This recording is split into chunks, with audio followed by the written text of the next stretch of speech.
What malady do you have? At age 25, when I was stepping out in New York and got hired for 2 soap operas at the same time, which was conflicting and scared me, and I was about to step out in the world and make my way. Psoriasis. And that's nerves too. Yeah. It's it's a lot of things. It's an autoimmune disease kind of deal. Mine is too. Same. Yeah. Autoimmune thing. Yeah. I was... I can. Can we pump in closer on our skin? Because I think people love seeing flakes. But here's a weird one.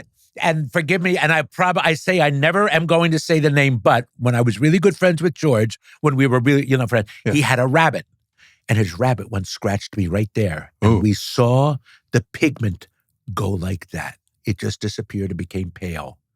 Wow! Isn't that weird? Fucking George Clooney. Fucking rabbit of George Clooney. No, it's terrible. George. Okay, I'll blame the guy. It's the truth. I'm taking my sneakers off. So I have, that's why I'm so pale. And that I chose this business is ridiculous. In thinking about coming here today, you remember when David Letterman used to have guests on and you just go to the guest, shut up. Just let David talk. Yeah. That's how I feel this morning. And I'm going to get that out of the way, and I'll stop slobbering. But I don't want to say there are few people left in the world who I'm really admire. We had only met once before. When I came up to you. It's such a big... I know who you are. You're a know you do. mean man. No, you're setting me up. I heard you speak about me with Mulaney, and there we'll go into, oh my God, there's worship. But I used to feel this way when I met Stephen Sondheim, because I did an original musical for Stephen Sondheim. And I just said I was afraid to talk to him because the slobber, what would I say? What could I say that he might be interested in? Then I found out he's a human being. I know you're a human being, everything like that. I know Mary because I knew her for years. Yeah. Clifford, I mean, did you did have scenes, right? I'm trying to remember. Or did you just drop off your... No. Well, we did have a scene, but it got cut. It got cut. But she loves you. Does she? She does. Great. Did she love Grodin? Yes, hugely. Worked with him 2 or 3 times. Do you know the story of me with Grodin? No, tell me. It's hilarious. He calls me up and he goes, Rich, we did a movie that's like a cult movie now. Yes, Mr. Grodin. Chuck, it's Chuck. Listen, I hear you're a terrific actor and I wrote a play and I want to do it with you. It was a 2-hander. The worst thing you've ever read in your life. He was awful. He wrote one decent play and the rest, and he just kept writing and writing. So he goes, well, I want to come over to your house and we'll read it. Okay. He came over 8 or 9 times and we would sit at the kitchen table for 3 hours like this. And we would just talk. And do you know about his charity work? No, I don't. Now, this is really interesting. He used to fight for people on death row who were there incorrectly. And he would go and he would visit the governor and he would talk to them and get them off of death row, sometimes even out of prison. He would fight for them. Good for him. Nobody knew, but he'd be the first one to talk about it. Is it like the Innocence Project? Yes, sort of, but a one-man thing. Yeah. Oh, wow. He was really, really a humanitarian. He was like you. I mean, and he had the talk show, if you ever saw his talk show.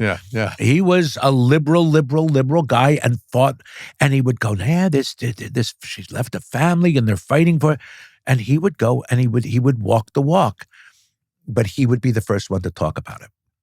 The weird thing is he'd brag on himself, but he did it. He walked the walk. Like you guys, trying to do what you did for ages, decades, for trying to save the planet before it was as popular as it got.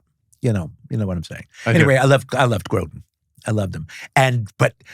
So we do the play. We did it a thing. His best friend, Regis Philbin. I love Regis. So he would just go, yes. Rich, that was terrible. It was awful. That was terrible. And then Andy Rooney was one of his best friends. We're reading the play, and Andy Rooney, at his aged, walked like one of those slow rock'em sock'em robots across the room, walking out and just looking at us, shaking his head, going, no. At 15 minutes into the play, just walked out.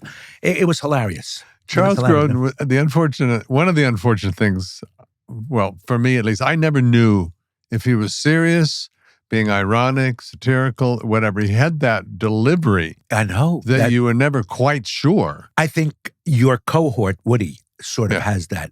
He'll be, I want you, because it's Southern, you go, oh, is he dummy? He is. Oh, no, he's remarkable. Remarkably smart, but everything seems like a plea.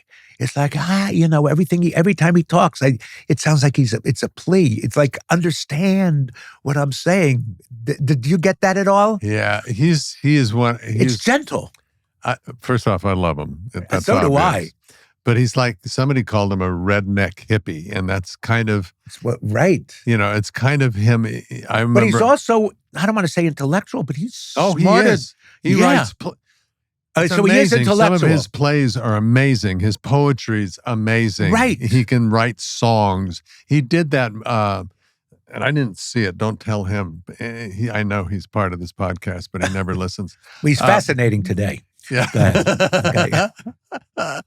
He did that live television broadcast film in London.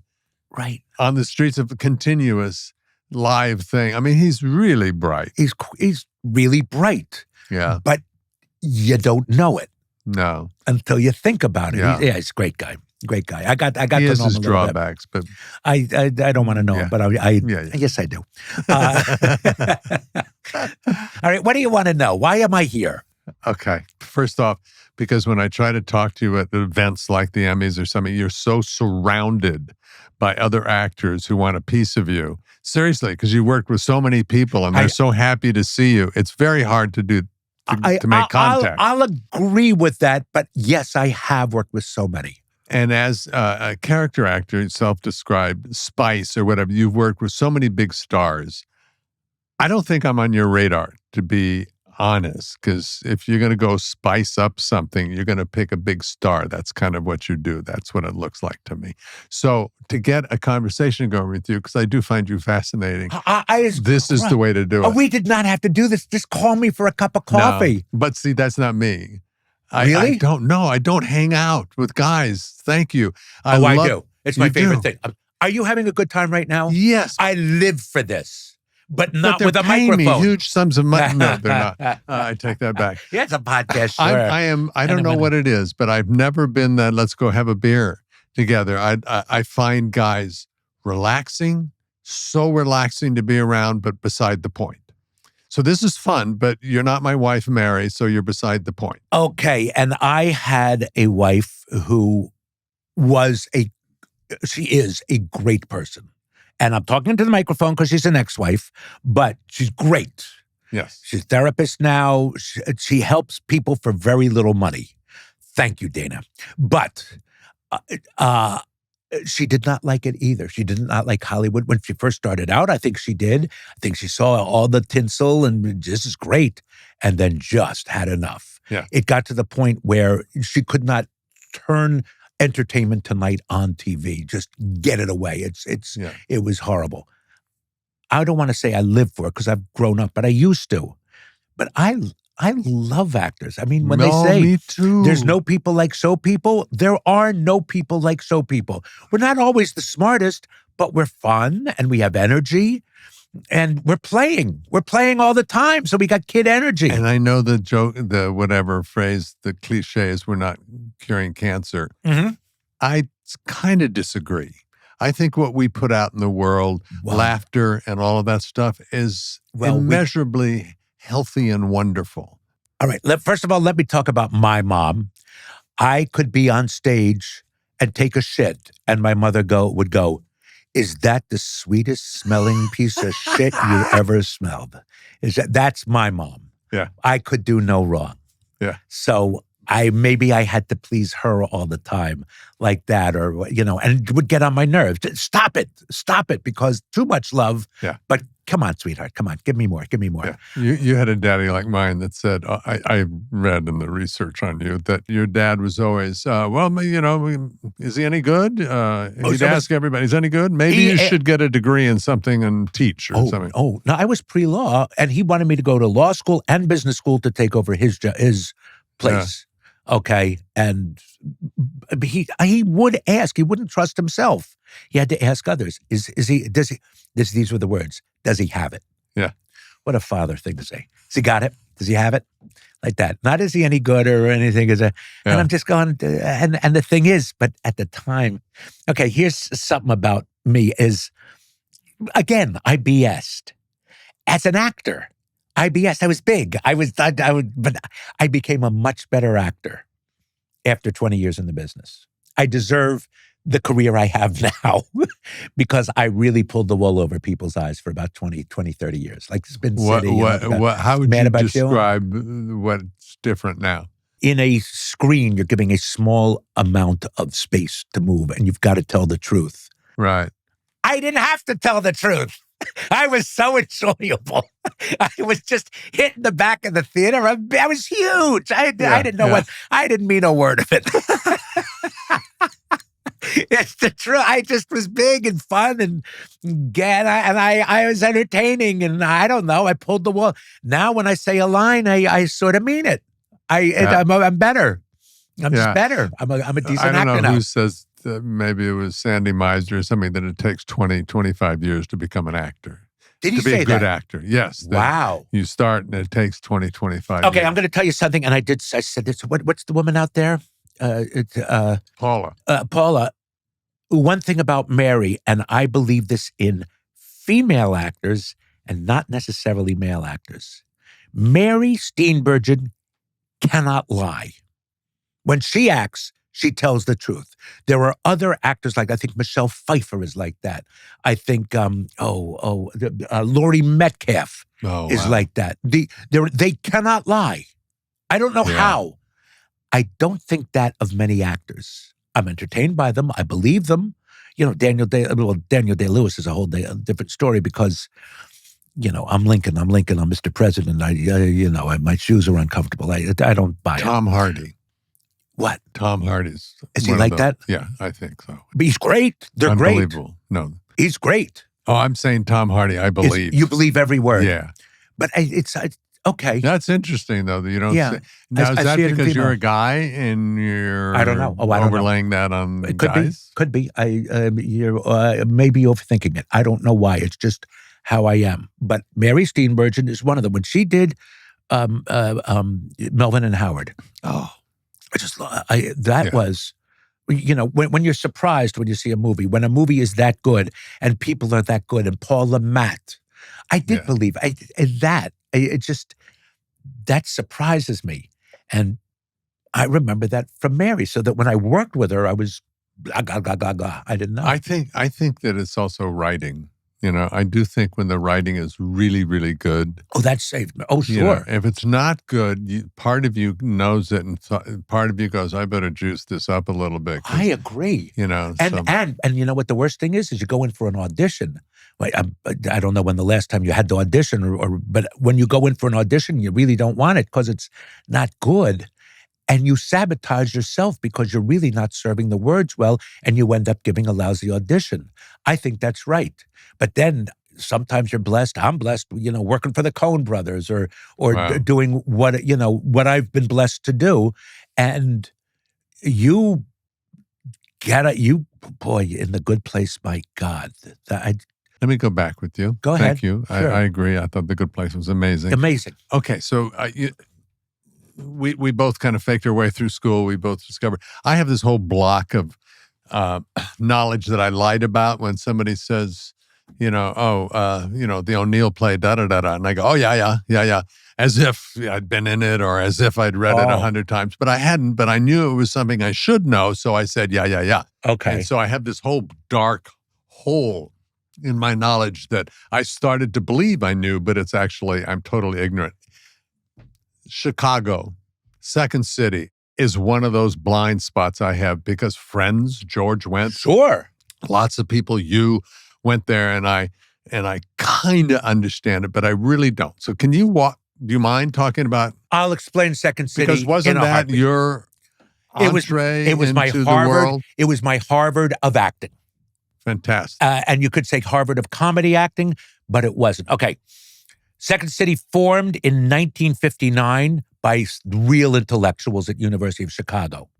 And you just said the word Eisenhower and you were being inflammatory and incendiary. Oh my gosh, like that. That's how political these guys were when they were, but they were really smart, the smartest of smarts, and wore their intelligence on their sleeves and sort of bragged about it through Second City.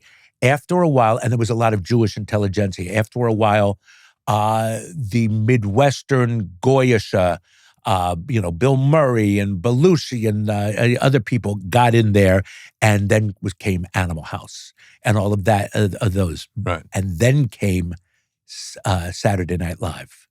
Okay. Right. So you go on stage every night not knowing what you're going to say for an hour. How did you get into it first? I mean, this is hard to get into, isn't it?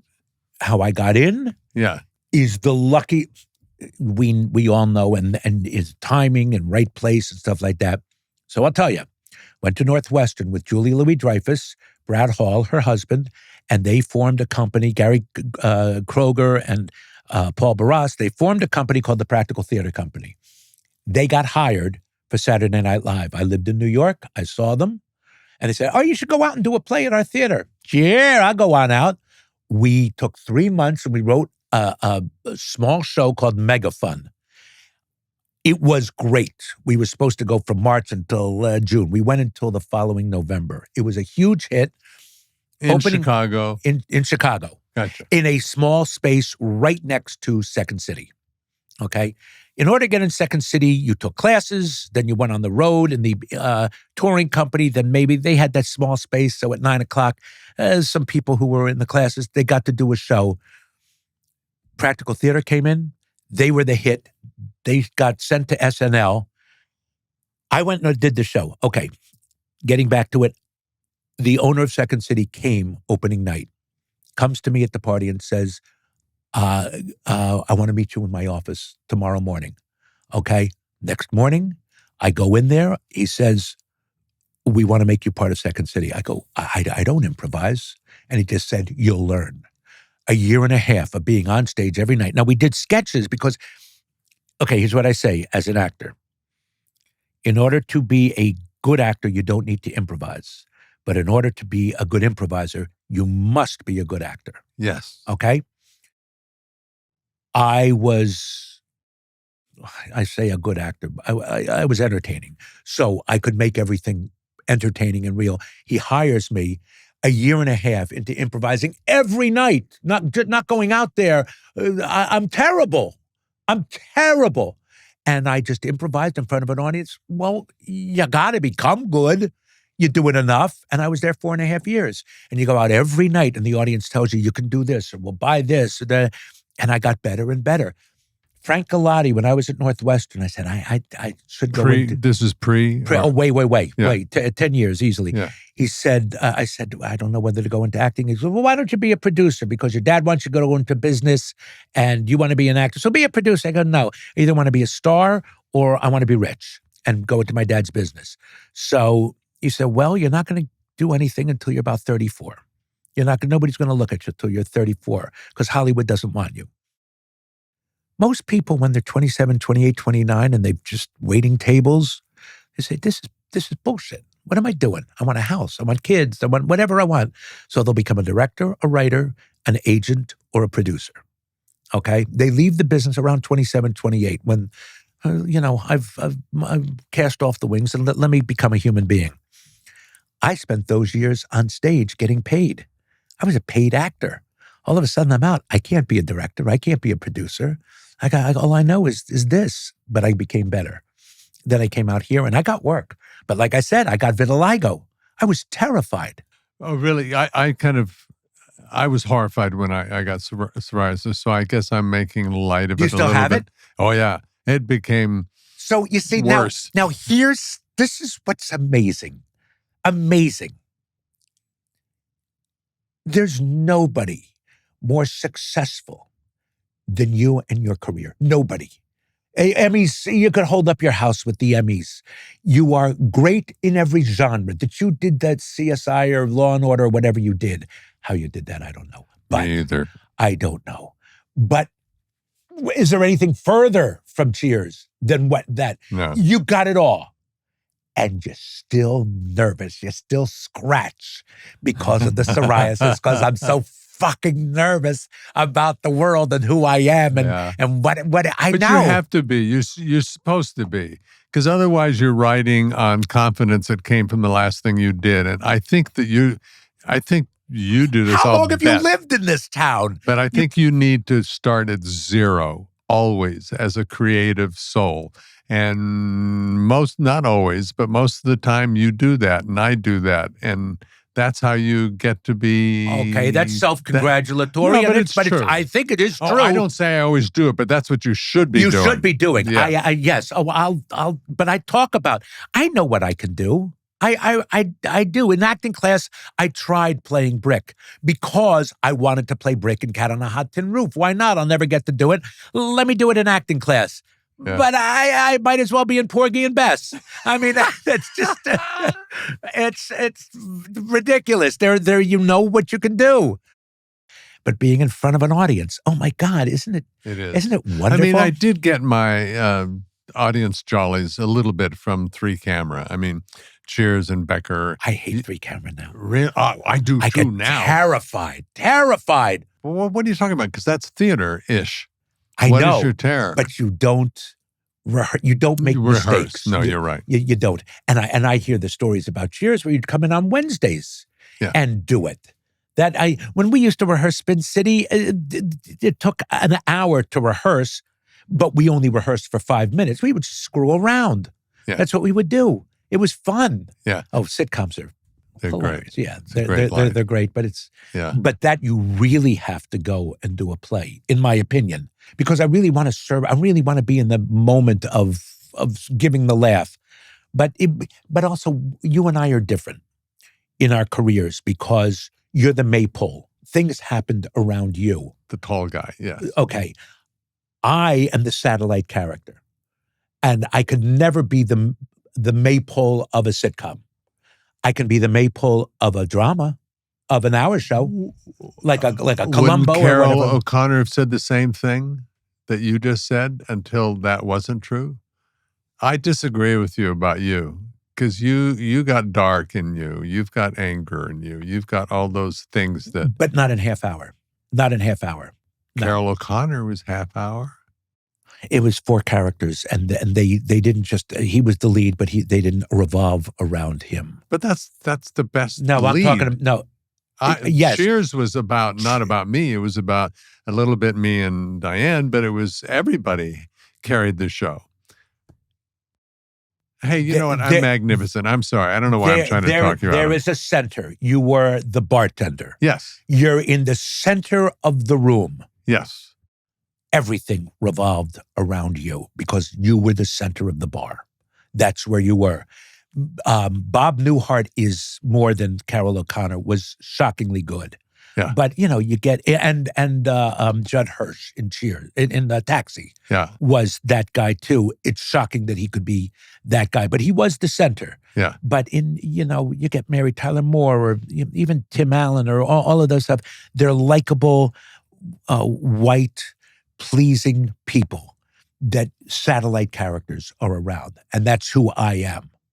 And it's our job to get a laugh every 3 lines so that nobody uses the remote control. That's what I believe. That's the hard part about 3-camera. The 3 jokes per page. You must get the joke. Yeah. And I would literally ask on Spin City, I go, do I have to get a laugh on this or can I say it like a human being? Yeah. I nowadays say, I am so sorry. I just can't do jokes anymore. I'm really bad at it. It makes me sweat. Can we find a way to do this some other way? I've never said it like that, but you're right. Yeah. I can't do it. A rhythm joke, a reversal joke. Because I'm a better actor. I'm a better actor now. I understand exactly what you're saying. And I hate the 4-camera still. I do it. Did you see me do Mid-Century Modern? No, I haven't. Huge. The stage is my salad bar. I just chewed that scenery. I'm not big, enormous. And I sometimes use volume as humor. Yeah. And there's nobody bigger. I was huge. And I do it. And I got directed by Jimmy. That's the first time I was directed by Jim Burrows, who I knew. Isn't he magnificent? He's a magnificent guy. He I was saw him my last daddy, night. my show. Yeah, me too. Yeah. Show business daddy. I'll bet. Yeah. You in Murders. I loved you this last season. Before. Yeah. I think it was last season, right? Really, really good. And that's an example of you being dark or threatening to be dark. Or threatening to be dark. There were parts that I chose to actually, be dark. Yeah. But those were specifically, but usually I got an eye patch and, hey, come on in, and hey, but there was, when I was down, in fact, the people who were directing it, who were great, and they directed Little Miss Sunshine, is the Farris, the couple. So we're watching It's a Wonderful Life, and I was crying and everything, and I wanted to be dark. I wanted to not be the silly guy with the eye patch, and they didn't want it. They go through that. Okay, but I really wanted to make it really deeper than it was. It's it was the thing with Griffin Dunn and us talking and being in class and talking about what It's a Wonderful Life is, and they subtly said, "We know what you want to do. No, not where we're going." And I was fine with that. I did it, but I wanted to take those moments and make it deeper. Do you write? Never. Do you direct? I wouldn't dare. I'm afraid of giving line readings. No. You and I are the same. No. I just love to act. And that's what I do. Yeah. It's what I do. If not, let me go sell jewelry, which my dad, no, this is all I do. Let me do a podcast. And everybody thinks I'd be a great writer. And I'm telling you, they think I'm a good poker player. They think I'm a good golfer. I'm not. This is what I do. I act. That's what I do. Yeah. I'll give you the great example. You need to have a director, a writer, write you something where you're like the Scarlet Pimpernel. You're out of left field, and yet you destroy the world. I beg for it. Mulaney, because you had him on. Yeah. God, he's a rock star. Oof. Rock star. Go on. Well, we could take another hour talking about the gifts that he has. People love me on the show. Yes, they do.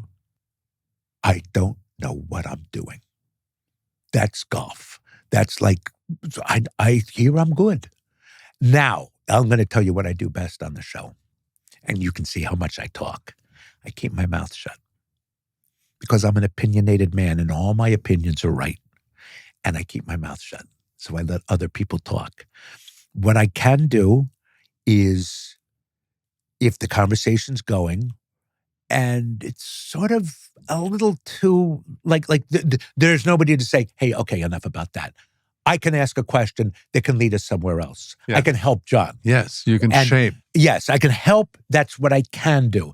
I ask one question per guest. I make sure that I ask one question per guest. But I'll tell you, there was an episode that Conan was on. And I really wanted to ask this question because I think it's pretty interesting. But again, I think all my questions are interesting. But I started talking. I said, but can I say something? And Conan, as a comic bit, went, who are you? What are you doing talking? Richard, you know you're over there by the podium. What are you doing talking? And although it sounds like it's mean, he was very good because he knows me. He's a friend. Yeah. And he knows that I can take that joke. And so he used me as a comic for it. Was not insulting at all. But my question was, they were talking about dinosaurs. And how do these people at the museums know that dinosaurs are real or that they look like that or how many years? And what I want to know is, and John, the two of them sort of doubted these scientists. And I go, at what age do you get the confidence to doubt scientists at a museum? Is that part of what makes you so good at what you do? Because they're so insightful that they can make these observations. And I'm not that guy. I'm not that insightful. Those guys are. They're brilliant. But what a lot of nerve to say, did you see the episode? No, and I'm wondering what the response was. I didn't get to ask the question because Conan made fun of me and my position and so I didn't get to ask the question. See, but that's the things he's missed out on by thinking Fuck he needs Conan. to. Yeah, I know. really. That is. But isn't that a good question? Yes, I wanted to know about them and not about dinosaurs. Yeah, so I thought it was a good question. That's a good question because I know. My father was a scientist. We had dinosaurs in the museum, Right. So, and I believe your father. Yeah. But I'm somebody who blindly believes teachers, doctors, and cops. Yeah, me too. I've grown up, though. Me too. And I don't know if I think it's probably a better way to go in life. And science evolves. Absolutely. Exactly. We learn new things. What's going on in this world? Please don't get me started. But that's who I am. Now, I have grown up a little bit. I see where cops can be bad. Yeah. I see certainly where teachers. Here's something that was interesting. Do you know? Was that your foot? No. Okay. Yes. Do you know? Do you know what the number one job of a congressman? Okay, some people could be lawyers or doctors or whatever, and then they run for Congress in their town or in their district. Do you know what used to be the number one job of a congressman before he became a congressman? What?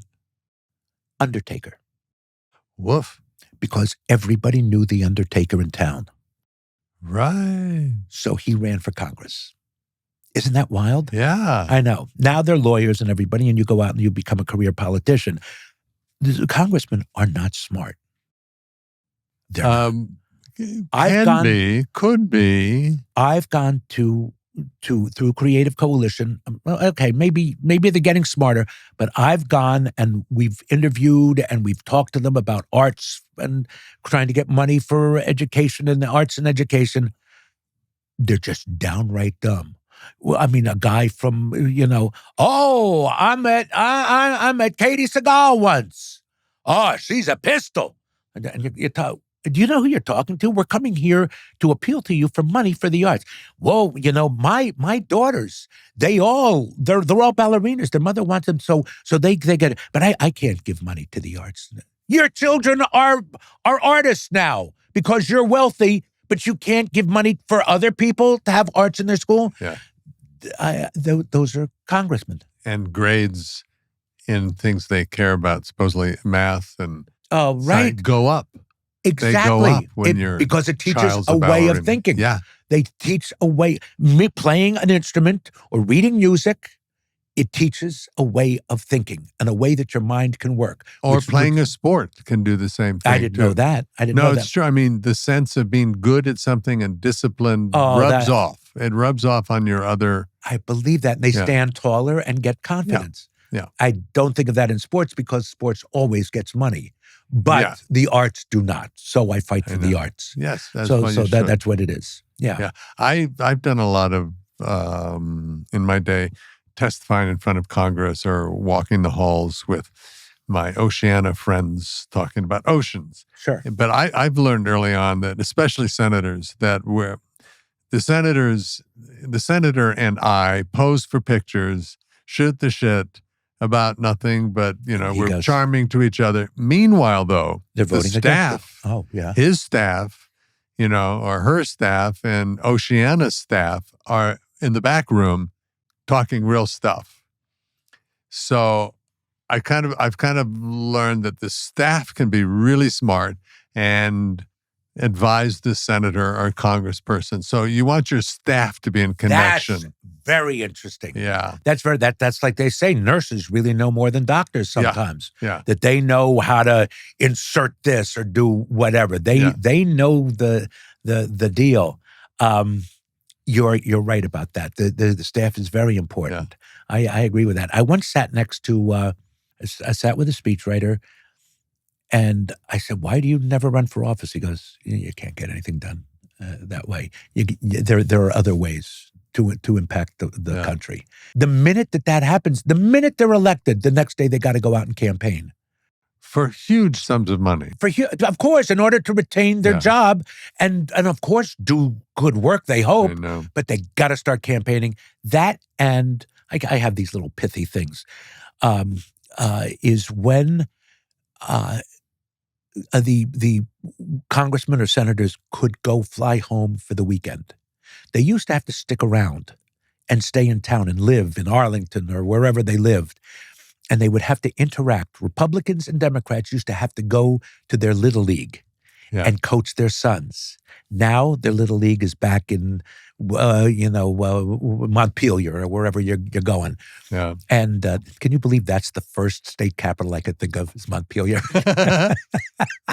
But then so now they only see each other at work. They never saw each other as human beings. Yeah. I believe people want unity. I do too. I really do. I 100% do. And it still leaves me with the question, so what do I do? Have you read any of Project 2025? No, but I've heard so many people talk about it that, yes, I mean, we're doing it. This is really an incendiary word, but it is a battle plan, and they're succeeding. Yep. Faster than we could ever have imagined. See, that was the bad thing, is that, democracy is going to be, when Harris was running, democracy is in peril and everything. They were words. They were the same words you used to read when you were in college that just went by. Democracy in peril. Today, democracy is in peril. Oh my God, look what's going on. Democracy is in peril. All of a sudden, I understand what this book is saying. So that's what we have to realize. And how far do we go? And how far are the courts letting us go? And some of the courts don't mind Project 2025. That's the thing, is that like when Reagan was in office, we didn't agree with anything he was saying, but he did. And he worked hard for our country because he thought this was best. I think things are happening now that some people think are best, but the great majority do not think are best. And that's what's scary for me. You know what I mean? I believe our country's great, still great.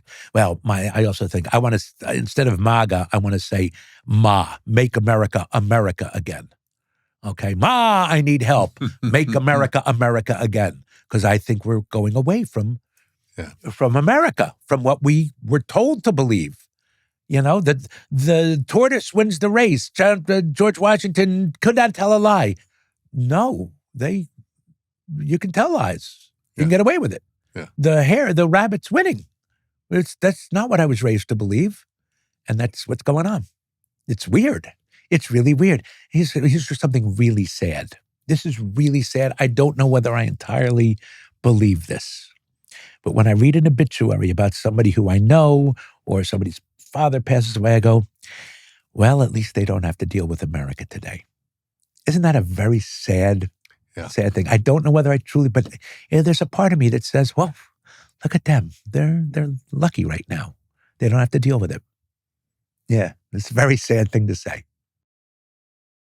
Yep. But I can't. But there's hope.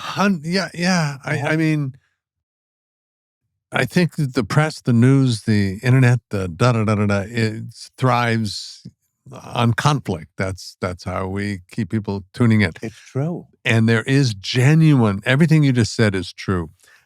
There are other things that and you can point to where you go, oh my God, the humanity in that moment. Oh my God, this is such a creative solution to a big problem. Or look at these people who are caring, loving, kind, taking care of others, or inventing something that really is making things better, kind of thing. That those things are taking place. Really? Yeah. I think they could. I just don't hope that I'm not saying, I don't know that this is going to change overnight what's happening. Right. I don't know if that's going to happen. Hey, you know what? What? I'm sure that I miss a lot with my rose-tinted glasses. Yeah, you're Pollyanna. Me too. I do, but that's how I have to live. I don't like my body being angry. I don't do well with that. So I keep looking for. Yeah, but you might be the enemy in a weird way. Because I'm going, everything will be all right. Everything will be fine. Do you believe now? Yeah, they always say the late 60s were the most difficult time for our country. The Civil War was a difficult time for our country. Do you think those eras were worse than they are today? I don't know. I mean, if you were in the middle of World War II, I don't think anything could have seemed worse than that. Right, sure. Sure. talking to Ken Burns. He was pointing out how during the Revolutionary War, the royals were, everyone was killing each other in the middle of our Revolutionary War. Wow. It was horrible and bloody and angry. And I mean, it is, I don't know. It has to be like, oh, you want to test your humanity and your love of your fellow human being, and you want to get things done. You want to see how good you are at this, or you want to see when you're challenged how you survive or do things. What a great time. You have to look at, all right, this sucks, but what am I going to do? What? Oh, good. I have to work harder. Oh, good. I have to try harder. I have to give up being righteous, or I have to do something to make things better, even if you don't. Because at the end of it, my little go-to make myself happy, ironically, is, and then you die, Ted. So That's right. Fucking go for it. That's what I just said about, you look at that person and go, well, they don't have to do all that. Let's do it. Let's, and then you die. Yeah. And then there's the question, what happens then? But, I don't know. That's fun. I know, but that'll be fun. Yeah, okay. You think? Wait. Now, hold on. I've taken you. What did you want to ask me other than what we've been like about showbiz? No, I want to know what makes you tick and makes you feel good in the morning. I want to know. All of that stuff is why I'm enjoying talking to you. Okay. Truly. Good. Okay. It's like, I think you should make calls for coffee. I go out with my friends, my Republican friend, with two other guys like me and they just say, Richard, shut up. This is what he thinks. You're not going to change him. So we go and we talk. We don't talk politics, but we'll talk about women, or we'll talk about the movies, or whatever we talk about. And all of a sudden, and especially in New York, where you can't go play golf, what do? You sit around and you jibber jab over coffee and you talk about things. That's what you're doing here. And you're getting paid for it. And you get to invite people who you wouldn't normally see, especially you who don't ask for coffee. I love this. If I weren't here, I'm staying with my friend Spencer. I would be having a cup of coffee with him, talking about this too. I know. It's just another conversation that I want to continue tomorrow. That's what I do. I like this. Hey, if you find that guy, girl, lady, man, whatever, who is that description of somebody you and I should sit down and listen to. There's lots of them. Oh, listen to. No, I listen to. Let's agree to come back here and do it. There's another in this microphone. Town, it's tough. Oh, over there. How about Arnold? Yeah, I'd love to. I would too. Arnold Schwarzenegger. I have total respect for him, and he doesn't believe like everything we do. No, but I think he's a good human being. Yeah, he is. Okay. Okay, you want to hear how opinionated I am? I used to have my finger on the pulse of what I used to read the TV Guide when I was a kid. Me too. I read it like a book. Okay, yeah. I knew everything. I said this show's going to be this is good. This is good. I found out a couple of ways where I was not just wrong. These are hilarious wrong. Farrah Fawcett had a poster with you remember that stuff? Famous. Arnold Schwarzenegger, before he was a star, before he was anything, when he was a bodybuilder, said, I will have a poster. My poster will be bigger than Farrah Fawcett's. And I just said, you stupid muscle-bound foreigner. You are an idiot. I was wrong. Yeah. Another one was, I was the first person, in quotes, well, you can see on camera, to win $1 million on Who Wants to Be a Millionaire. Well done. Paul Lasseter on Spin City. Because it was an ABC show, my character went, and I was the first person. Nobody knew that the money came down and the confetti all came. Paul Lasseter was the first person to ever win $1 million. It's a hilarious episode. I'm really good at it. I'm really funny. But people on the crew had husbands or wives who were working on the show, on cameras and everything. They go, how is it? I go, it's terrible. It's an hour of questions. Maybe you get 6 questions every half hour. Go watch Jeopardy. You get 30 before the commercial. It's terrible. I was wrong. The third one, and this is, I don't know whether you can really understand this, but there are golfers who will. I was staying at the Hilton in Vegas, and I wanted to play a golf course. So they had a reciprocity with the Vegas Golf Club. So I go over there, and I'm a single, and they go, do you mind playing with the, you'll know how long ago this was, with the Callaway representative, West Coast Callaway Emeritus. He drives up in a Rolls-Royce golf cart.